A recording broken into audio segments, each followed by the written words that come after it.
In today's video, I'm going to teach you how to get a Sam's Club purchase report in 2026, step by step. To get started, head over to the official Sam's Club website or open the Sam's Club app on your phone or tablet. Once you're there, sign into your account using your login details. Make sure you're using the correct account, especially if you have more than one membership or if you place purchases from both personal and business profiles.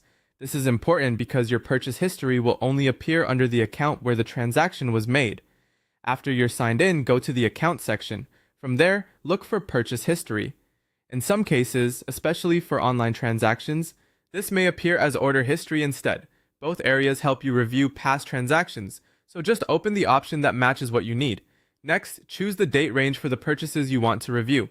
This step helps narrow down your results and makes it much easier to find a specific order or build a report for a certain time period. Depending on what's available on your account, you may also be able to filter by order type, such as online or in-club purchases, and by order status. Using these filters can save time, especially if you have a long purchase history. Once you've located the transaction you need, open an individual order to view the full purchase details.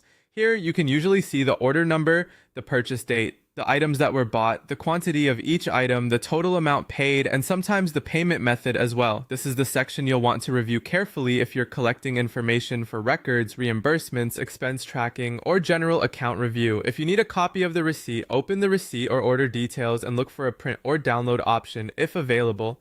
This allows you to save a copy for your records or create a paper version if needed. If you're keeping organized financial records, downloading receipts as you go can be a helpful habit. Finally, if you use Sam's Club for business purchases, check whether your account includes any reporting tools or transaction export features. These options may not be available on every account, so it can vary depending on your membership or account type. If the feature is available, it can make organizing and reviewing business expenses much more efficient. And that's how to get your Sam's Club purchase report in 2026.